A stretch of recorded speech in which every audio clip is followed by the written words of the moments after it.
All right. Welcome back to the GSMC Wrestling Laureate Podcast, brought to you by the GSMC Sports Network. I'm your host, Eric, here all Monday through Friday, every night at 8 p.m. Pacific Time, 11 p.m. Eastern Time. Make sure you catch the GSMC Wrestling Laureate Podcast presented by the GSMC Sports Network. So just kind of reflect on what we talked about. We talked about our WWE Friday Night SmackDown preview, where we reviewed my Thursday Night Wrestling, wrestling, promotions like TNA, also Ring of Honor. Then we jumped into would Cody Rhodes be good as a heel?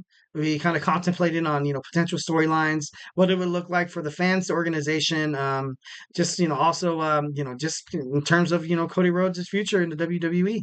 And our fourth segment, we talked about the WWE tag team division now.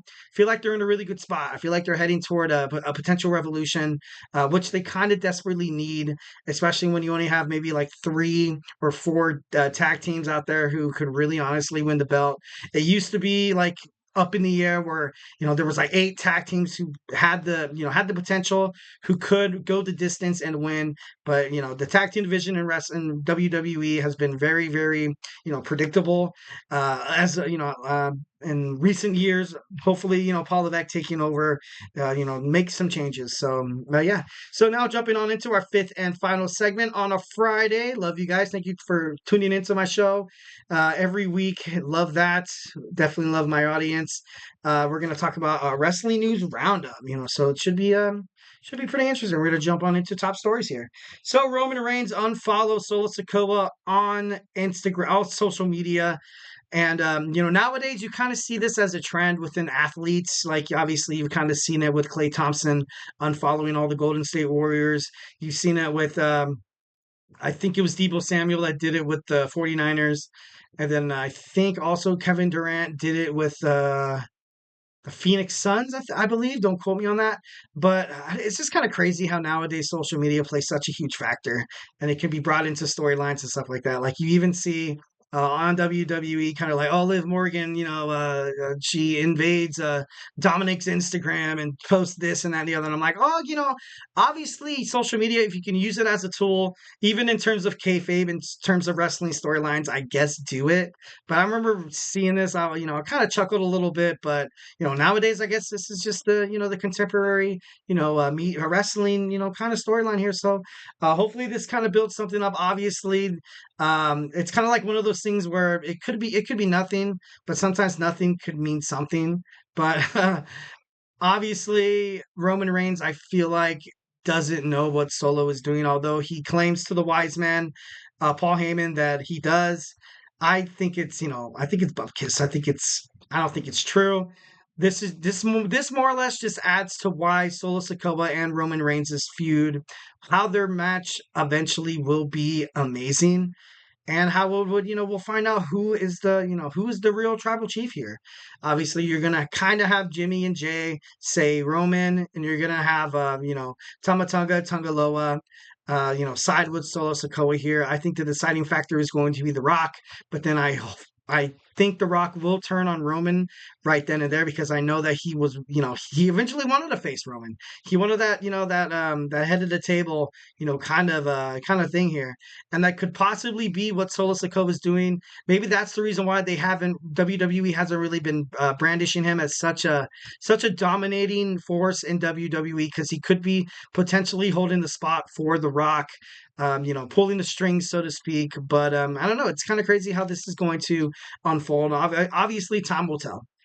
All right, and next story, we have the Wyatt Six invades the Pat McAfee show. I obviously I don't know why they would go after Pat McAfee, but it is kind of funny because like his reaction. I watched the clip; it was actually very, very funny. And Pat McAfee's kind of like that. Kind of like that unpredictable, kind of in your face. Like sometimes he says rude things, but it's ultimately just for like just for the turn of entertainment. You know what I mean? I don't condone all everything he says, so I'm definitely not speaking about that. But just in terms of professional wrestling, so keeping it in professional wrestling, I think he does a really good job of like making the heels be heels, making the baby faces kind of be baby faces. Sometimes he does, he has his favorites. Obviously, you've seen with Jey Uso. Shinsuke Nakamura, and I don't know, it's kind of crazy, but Pat McAfee, I feel like he's good in WWE, and the Wyatt Six invading his show is actually kind of badass. It's pretty cool. That just shows that he is heavily, obviously he's a huge sports icon. A lot of people think that like WWE is kind of like his side job, although it mainly is. But he still cares. He still cares, and he puts a lot of thought. He puts a lot of trust in the company as well. So I kind of like it how he was able to like, yeah, you want to do a WWE promo on my show in front of millions of potential viewers who could be wrestling fans? Do it. Like, let's do it. That's dedication right there. Gotta respect that. All right, next we have Warner Brothers Discovery still high on AEW wrestling even after the June 19th episode of AEW Dynamite, which drew 500,000 viewers. Sorry, 502,000 viewers. Okay, I was wondering how to say that. It's kind of crazy. Rating of 0.16 in the 18 to 19 demographic age. Sources say that Warner Brothers Discovery, they don't care what the number is. It does not affect a potential new contract between AEW and Warner Brothers to, potentially jump into a new deal. I believe this is 110%. I was actually kind of shocked because I watched Dynamite and there was a lot of people there. There was a lot of people there, more so than, kind of in a long time. But I feel like AEW, I keep reiterating this. I feel like they will never ever kind of be in the success of WWE.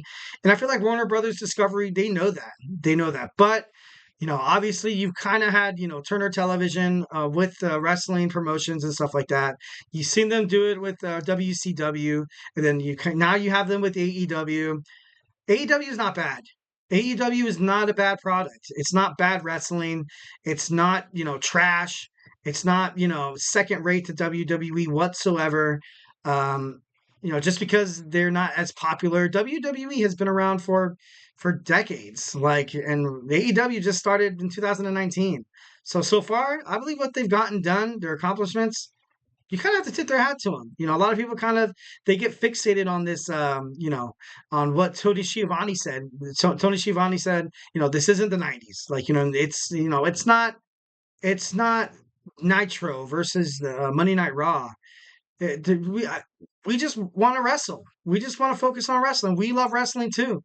Just because we're not as popular as the WWE doesn't necessarily mean it's not a bad product or a promotion whatsoever in terms of all elite wrestling. So kind of have to put that narrative to bed right away. Next, we have MVP. MVP claims that Triple H refused. He refused to bring back the Hurt Business. The Hurt Business, I feel like should have got a better push. Obviously, I feel like Bobby Lashley has been, I should have been World Heavyweight Champion. Should have beaten Roman Reigns for the Universal Champion. Should have won cleanly against Brock Lesnar.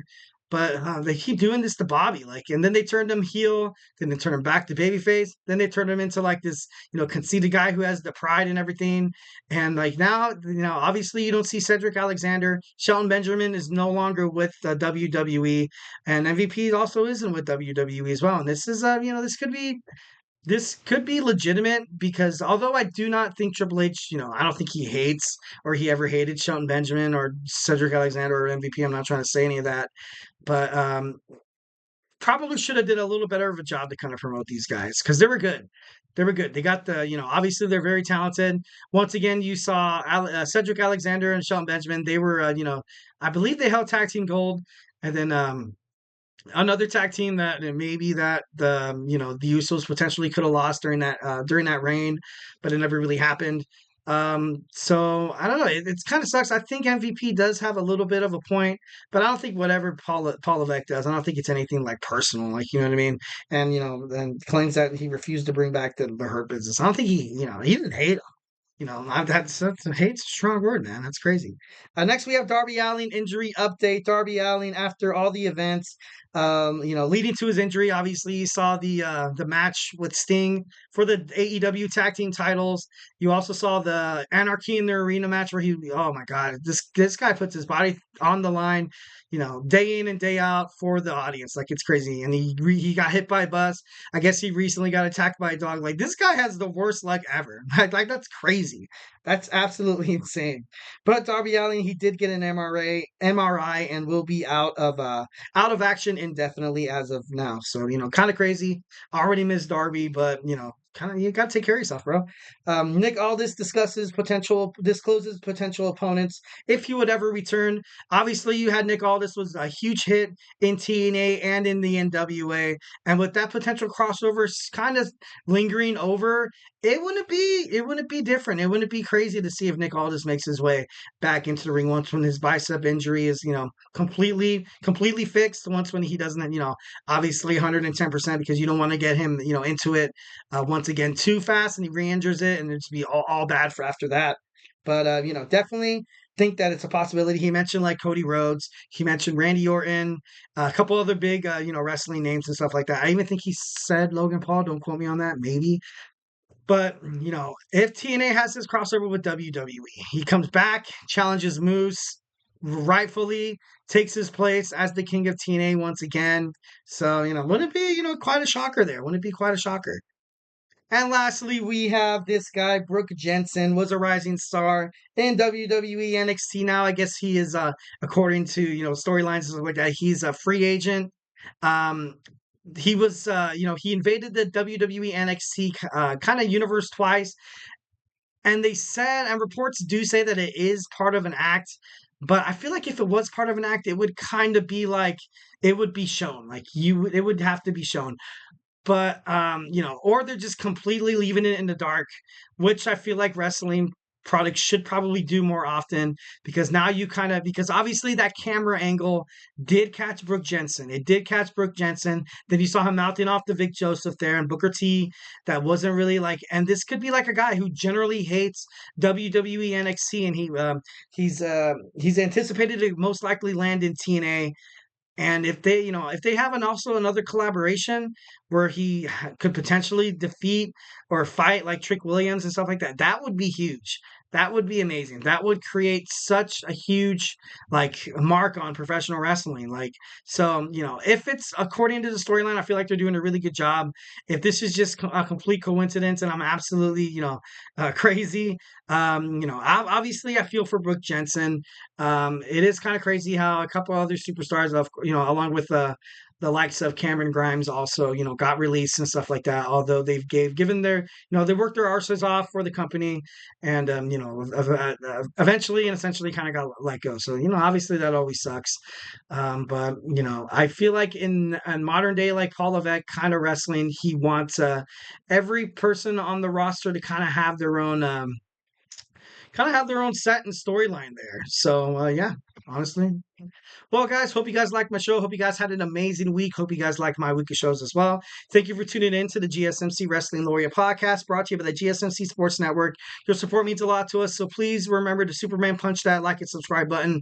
Follow the show, follow the network of the GSMC Sports Network. It really does make a difference, guys. Here at the GSMC Sports Network, we do love a lot of peace, love, and positivity. Also, we invite you guys to follow us on Facebook, Twitter/X, TikTok, and Instagram for more content and updates. And like I said, if I've made you a wrestling fan, by now we have my man Nelson with basketball. We have Emran on soccer, who will be up shortly. So make sure you tune into that show. We had the Andrew Tate show. We have Samantha Hoops and Heels, your one-stop shop for women's sports. We have Sam with baseball. We just have podcast people who love sports, have a passion for sports, and the GSMC Sports Network is 110% absolutely free. So nothing like some free sports, talking sports. You can hit up the chat. We listen to opinions. We talk to you guys once when you guys hit up the chat. So don't be too shy to join in the fray, be a part of the GSMC Sports bloodline. So guys, once again, hope you guys have an amazing, safe, and lovely weekend with with your loved ones, with your pets, with your hamster, or with yourself. Like what I mean. Like I don't know your situation, but hopefully all is well. God loves you. I love you for tuning into the show, and just have an amazing day.